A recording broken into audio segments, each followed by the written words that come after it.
Assalamu alaikum, j'espère que tout le monde va bien. Avec vous, Areski Salam de l'Université de Guida. Donc j'espère que cette vidéo vous retrouve bien et en bonne santé. Donc faisons suite à la première partie de la vidéo sur les COP, les vidéo. On va enchaîner avec la seconde partie qui consiste à calculer en fait ce qu'on appelle la contrainte admissible du sol à partir de l'essai en pénétrement dynamique lourd. Donc voilà. Donc là, pour notre vidéo, donc là, je vous ai ramené 4 essais, 4 sondages PDL, d'accord. Donc là, c'est les sondages PDL, voilà. Donc avec les profondeurs ainsi que le nombre de coups. Donc il est très important de visionner la première vidéo pour comprendre bien le principe du PDL avant de voir cette vidéo-là. Voilà. Donc déjà, la première des choses qu'il faut faire lorsqu'on veut estimer euh, la capacité portante, pardon, ou bien la contrainte admissible, pardon, la contrainte admissible du sol avec un essai PDL, il faut mettre à niveau les différents PDL. Ok, mettre à niveau les différents PDL. Parce que je vais vous expliquer. Nous, maintenant, ce qu'on va faire, c'est que pour chaque profondeur, d'accord, pour chaque profondeur et pour tous les sondages, on va calculer ce qu'on appelle la contrainte admissible. D'accord. Donc, je vais vous donner un exemple. Par exemple, on va prendre 1 mètre ici. Ok.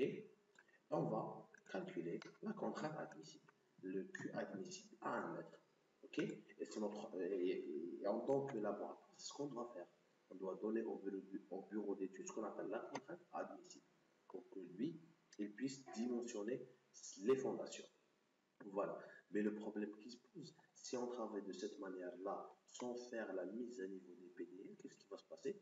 Donc, on va lui donner éventuellement une contrainte admissible, par exemple à 1 mètre, qui est erronée. Pourquoi? Parce que, en réalité, ce n'est pas. Quand est-ce qu'on va travailler comme ça d'abord? Quand est-ce qu'on va travailler comme ça? Donc, on va travailler de cette manière-là lorsque le terrain ne présente aucune dénivelé. Donc le terrain est complètement plat. D'accord. Mais si le terrain présente des dénivelés, là, il y aura un problème. Je vais vous expliquer avec un petit schéma que je vous ai préparé. Regardez. Par exemple, imaginez là, on a un terrain, d'accord. Donc là, le terrain, il présente une dénivelé. Et on vient faire un premier PDL ici, un deuxième PDL par exemple ici, par exemple. Ça, c'est le PDL 1, et là, c'est le PDL 4, et par là-bas, on a le PDL 2, PDL 3, et ainsi de suite. Voilà. Donc, lorsqu'on va faire notre premier PDL ici, par exemple, de 10 mètres de profondeur, même ici, par exemple, 10 mètres de profondeur, supposons, hein, je prends un exemple. Là, regardez, le PDL 1, voici à 1 mètre où est-ce qu'il se situe. Donc, si on va travailler de cette manière-là, on va dire que le terrain il est plat. Le problème qui se pose, c'est que lorsqu'on va faire la projection selon l'autre PDL, qu'est-ce qui va se passer? On ne va pas retrouver le même niveau. En réalité, le 1 mètre du premier PDL correspond à 0,4 du deuxième PDL et non pas à 1 mètre. Ok? Donc, la capacité portante, en réalité, elle est ici. Donc voilà, le premier sondage, par exemple, à 1 mètre, mais l'autre sondage, le PDL 4, c'est 0,4 et non pas 1. Il faut qu'il soit à niveau, d'accord? Il faut que tous les PDL soient à niveau. Et pour faire ça, il faudra impérativement avoir ce qu'on appelle un levé topographique, d'accord? Voilà. Donc, dans ce projet-là, je vais vous présenter le levé topographique. Regardez. Donc voilà, voici notre assiette. Donc on a le PDL1, le PDL2, le PDL3 et le 4. Et là, ce qui est très important, c'est de déterminer les différents niveaux géographiques. Ok, les niveaux NGA, ce qu'on appelle chez nous le niveau géographique algérien. Ok, donc là, on a les différents points de niveau. Donc, par exemple, le PDL1, le 1G sur 1G, il est de 99,41. Le PDL de 99,44. Le PDL4, Bien sûr, on prend les niveaux les plus proches. Là, on a 100,41 et là, on a 99,61. Donc, on va noter tout ça dans la feuille Excel. Donc, le PDL1, c'est 99,41. OK. Le PDL2, c'est 99,44. C'est 99, pardon, 44. Là, on constate que le premier PDL et le deuxième PDL, il n'y a pas une grande dénivelé entre les deux. D'accord? Donc, on a à peu près une dénivelé d'à peu près 3 cm. C'est pas beaucoup. OK? Donc là, on peut considérer qu'ils sont au même niveau. Voilà. Le PDL3 maintenant, il est à. Attendez, je regarde ça. Pardon. Donc, il est de 99,61 et l'autre 100,41.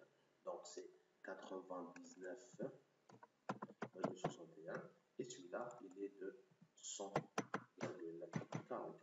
Voilà, on va confirmer vite fait. Voilà, 100,41. Voilà. Donc, regardez, par exemple, entre le PDL1 et le PDL4, regardez, on a une dénivelé de 1 mètre. Parce que là, c'est 141 et là, on a 99,41. On a une différence de 1 mètre. Donc, ce point-là, il a une hauteur, il est haut de 1 mètre par rapport à ce point-là. Ce point-là, il est haut de 0,80 mètres par rapport à ce point-là.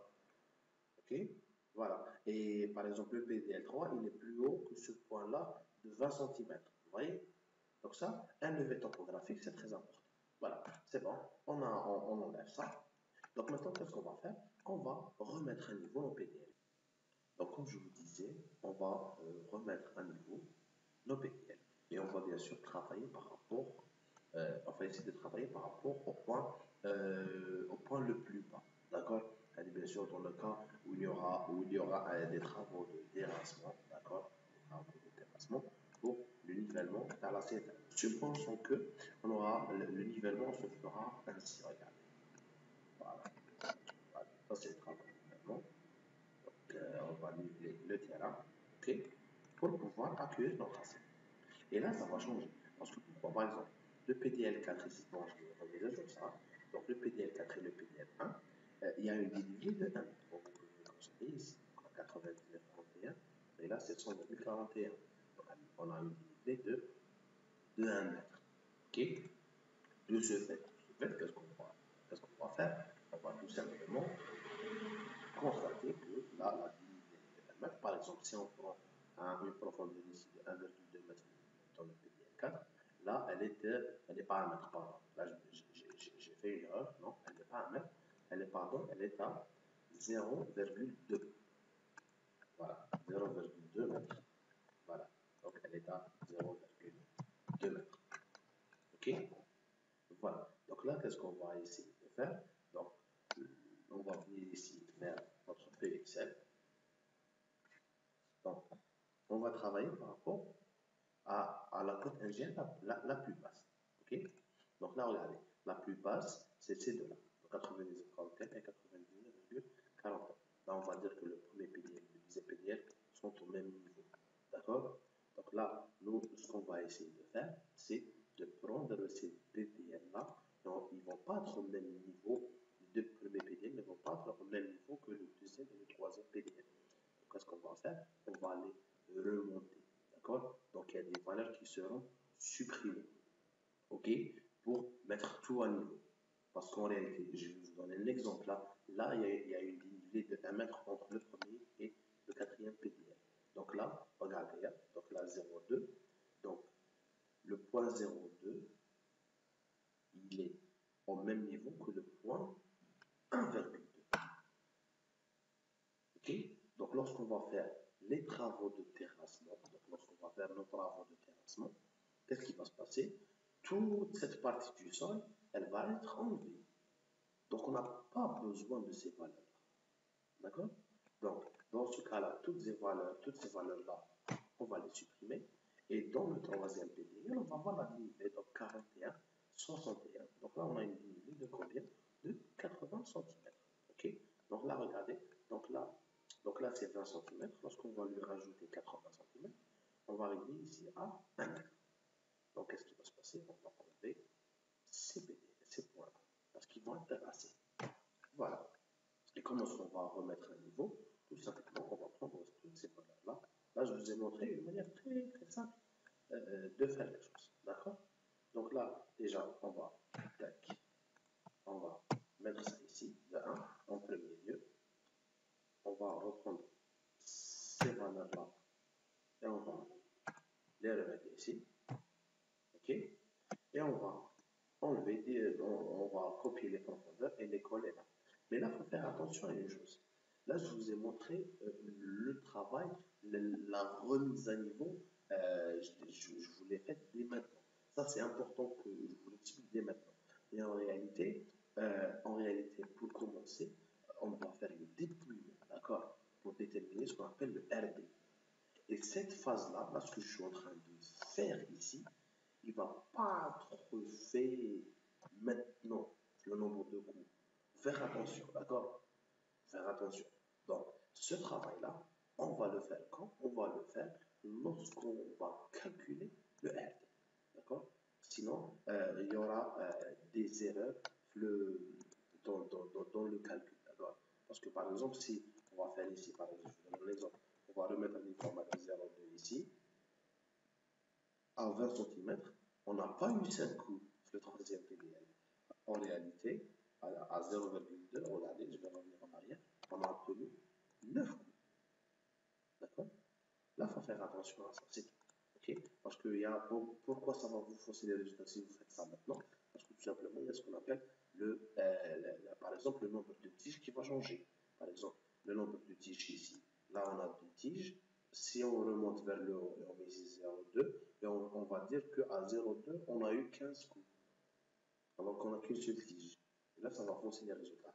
Donc, là, je vous ai expliqué comment on doit faire pour remettre à niveau nos profils, les différents PDL, mais ce travail-là, de remettre à niveau, on doit le faire, pas maintenant, mais après avoir fait le travail, le calcul de RT. D'accord? Là, pour qu'on soit d'accord. Donc là, on va laisser tout ce qui est comme ça a été, d'accord? Je vais calculer. Donc là, qu'est-ce qu'on va maintenant venir faire? On va venir calculer les différents RT. Donc, allez-y pour le dépôt. Donc, on va prendre ces valeurs-là. OK? Là, on a un refus à 7,4 mètres. OK? Donc, dépouillement. On va copier et coller ici. Voilà les RT. Voilà. Donc là, on va prendre tout ça jusqu'ici et on va les mettre le PDL 1. Voilà. On va réitérer ça pour tous les essais. Voilà. Donc là, pour le PDL2, le PDL3 et le PDL4, j'ai fait le travail et j'ai déterminé les différents RD à l'aide de notre feuille de calcul. D'accord? Donc à l'aide de notre feuille de calcul, on a déterminé les différents RD pour les différents essais. Maintenant, qu'est-ce qu'on va faire? Maintenant, on va remettre à niveau nos PDL. OK? Voilà. Donc, là, ce qu'on va essayer de faire maintenant, donc regardez bien. Donc, je disais, donc les deux premiers PDL sont au même niveau. Donc là, il y a une différence de 80 cm. Donc là, il y a une différence de 80 cm entre le. Donc voilà. Maintenant, ce qu'on va faire, donc comme je vous disais, on va remettre à niveau nos différents PDL. Donc là, il y a, comme vous pouvez constater, il y a une différence de niveau de 1 mètre. Donc là, c'est 0,2, ok, entre le premier et le quatrième PDL. Donc là, c'est 0,2. Donc là, jusqu'à 1,2. Au-delà de 1,2, on supprime. D'accord? Et pour entre le premier et le troisième PDL, on va faire la même chose. Là, on a une différence de 80 cm, okay, de 0,8. Donc là, la première profondeur du premier PDL, c'est 0,2. Quand je vais lui rajouter 0,8 pour le mettre à niveau, donc on va tomber dans les 1 mètre. Donc tout ce qui est au-delà de 1 mètre, on va enlever ça. Très bien. Et maintenant, ce qu'on va faire, on va faire remonter nos valeurs. Voilà, CTRL X, CTRL V. Même chose ici, CTRL X, CTRL V. Voilà, très bien, excellent. Donc là c'est bon. Là, c'est excellent. Donc là, on a remis à niveau nos différents PDL. Et là, maintenant, ce qu'on peut faire, on peut tracer les différents PDL qu'on a. D'accord? On va essayer de les tracer ensemble, les différents pénétrogrammes. Donc là, en fait, il y a deux trucs à faire. Il faut tout d'abord tracer les pénétrogrammes pour chaque PDL sans remise à niveau. Ensuite, avec remise à niveau. Là, je ne vais pas vous faire celui sans remise à niveau parce qu'on l'a déjà fait dans la vidéo précédente. Là, je vais vous faire, on va essayer de tracer le PDL avec la remise à niveau. D'accord? Donc là, je vais mettre les profondeurs ici. D'accord? Ensuite, je prends le premier PDL. Voilà, je prends le premier PDL. Je le mets ici. Ensuite, je prends le second PDL. Le second PDL, je vais le mettre ici aussi. La case qui me convient. Voilà, le second PDL. Ensuite, on a le troisième PDL. On va essayer de faire ça vite fait. Voilà, très bien. Ensuite, et enfin, le dernier, on va le mettre aussi ici, dans la case qui lui convient, dans la colonne qui lui convient. Voilà, très bien. Donc là, les aspects, c'est dommage, ne vous faites pas, il n'y a pas de souci. Donc, on va faire comme ça, et on va tracer. Donc, voilà, très bien. Voilà, très bien. Donc là, on a les différents PDL, d'accord? Donc là, on va, comme on a fait pour la vidéo passée, donc on va remettre l'échelle donc de 10, on fait ça, donc de 10 à 0, d'accord? On va inverser l'échelle, on va mettre les grilles, ok? Très bien, et on va enlever ça, on va mettre ça ici, ok? Donc ça c'est le RD, d'accord? Ça c'est le RD en barre. Très bien. Donc voilà. Donc là, on a les différents PDL remis à niveau. Voilà. C'est excellent. Parfait. Donc là, voilà. Donc là, et de là, on peut apprécier l'homogénéité du sol. Ok. Donc regardez, là, c'est un peu perturbant de voir ça comme ça, mais on peut modifier comment dirais-je, on peut modifier les différents trucs pour que ce soit visible. Voilà. Donc là, par exemple, on peut prendre un différent PDL, donc on va les faire en indépendant, d'accord? On peut prendre le premier, on va essayer de mettre les mêmes symboles, d'accord? Pour ne pas se perdre, ok? Allez-y, donc le premier, par exemple, il va être rouge, ok? Donc là, le premier, par exemple, il va être rouge, voilà. Le deuxième, je sais pas, on va le mettre, disons, en bleu, ou bien quelque chose qui attire, en jaune, allez-y. L'autre, on va pas faire ça, parce que plus il y a une différence, plus c'est perturbant. Donc là, on va le mettre par exemple vert, voilà, oui, et enfin, le dernier, on peut le laisser en noir, hein, si on veut, d'accord? Voilà, tac, tac, tac, on va faire ça vite fait, pour ne pas alourdir la vidéo, voilà, donc live, je sais pas, on peut confirmer ici, voilà, très bien, voilà, parfait. Donc là, qu'est-ce que vous pouvez remarquer? Regardez, bon, déjà, on a les pénétrogrammes qui sont en rouge, en jaune, pardon, en rouge, voilà, en rouge, jaune et en vert. Regardez leur évolution, elle est quasi similaire, ok? Sauf dans cette zone-là, sauf dans cette partie-là, où le rouge et le jaune sont, voilà, sont indépendants, sont tout seuls, ok? Les valeurs augmentent RD. En revanche, là, regardez, on a une stabilisation, on a quasiment une variation constante du RD, ok? Donc ça va de 50 jusqu'à 100 pour le troisième PDL. Ensuite, on a une augmentation, et ça revient, ok? Et voilà, et à partir de cela, et bon, on a celui en noir, donc le quatrième PDL, il est un peu différent, il n'a pas la même allure, sauf sur cette partie, d'accord? Là, on a des distances assez importantes, supérieures aux trois premiers PDL.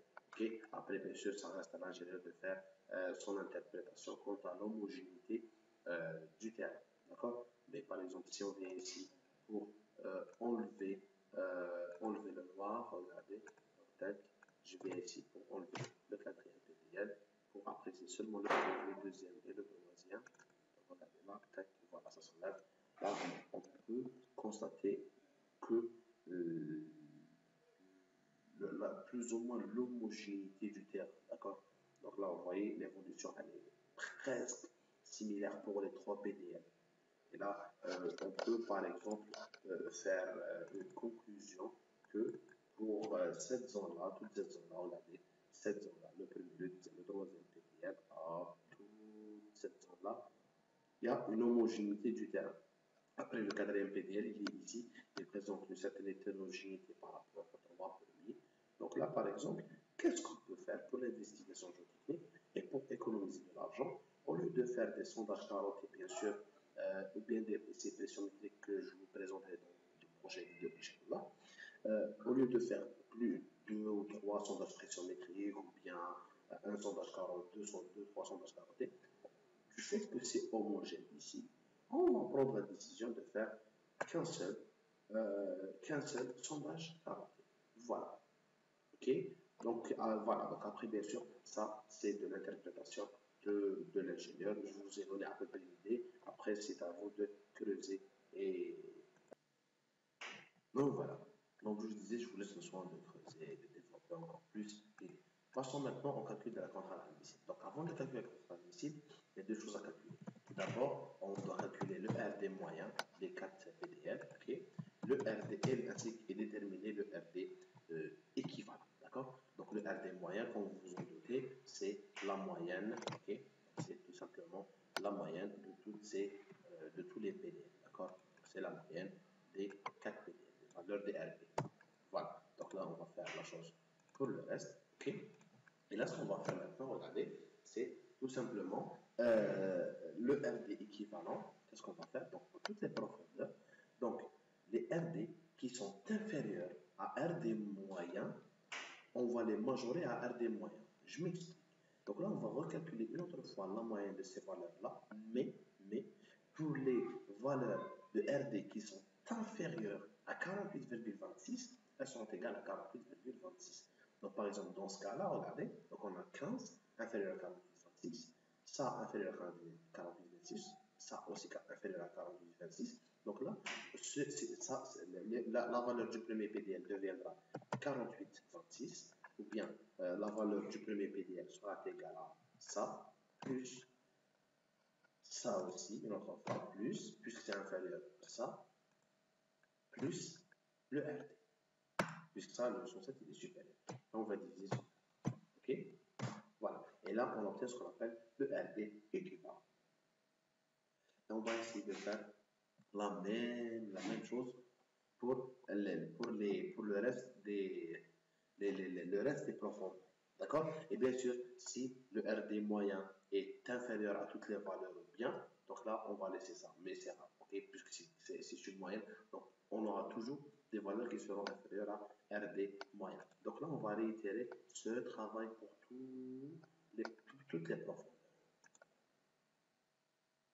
Okay? Et sachant que l'ancrage de la fondation va être supérieur à 0,8, ok, ça c'est sûr. Donc là, on va prendre par exemple quelques profondeurs références. Par exemple, un ancrage à 1,6, ok, ou bien par exemple un ancrage à 2 mètres, pour ne pas prendre beaucoup de temps. Après, vous pouvez faire plusieurs valeurs.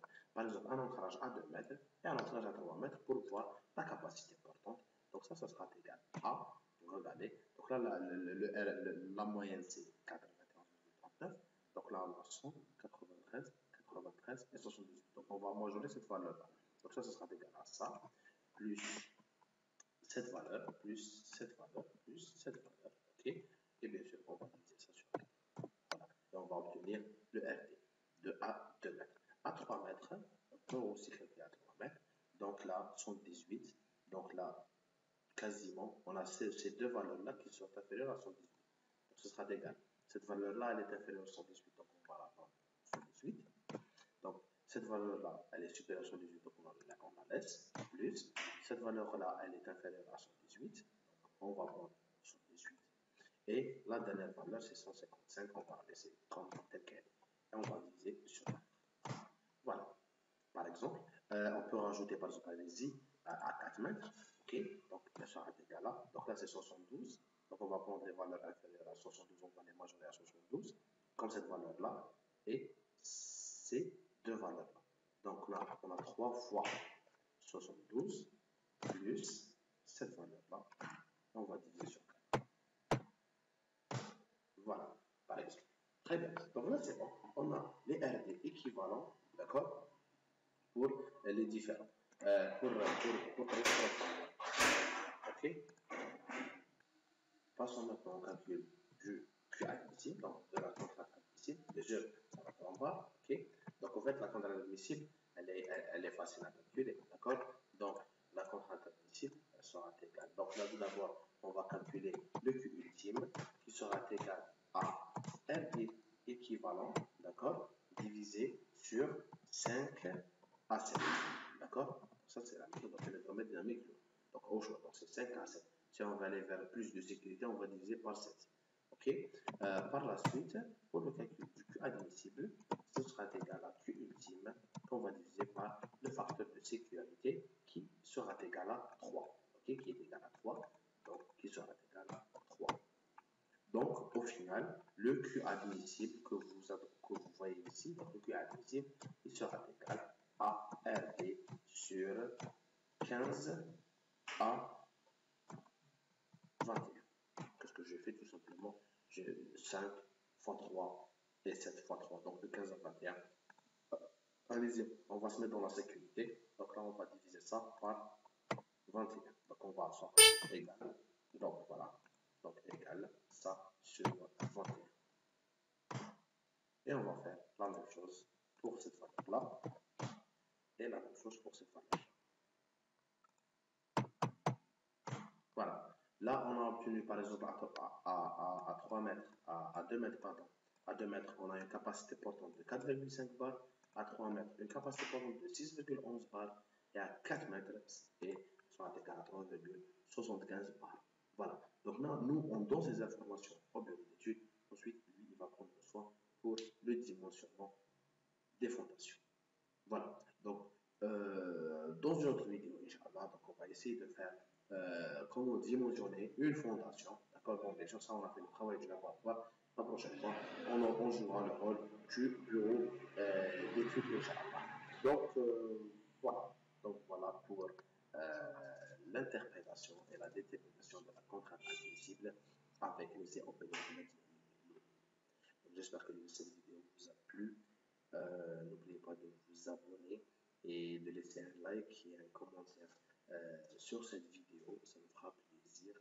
Voilà, n'oubliez pas de vous abonner à notre page Instagram, il y a plein de contenus en story, on fait plein d'informations sur la géotechnie en story chaque jour. Donc voilà, merci pour votre écoute et merci pour votre fidélité. On se retrouve, Inch'Allah, dans une prochaine vidéo très bientôt. وفي الآخر لا تنسوا الترحم على روح أبي الطاهرة وروح موت الجميع.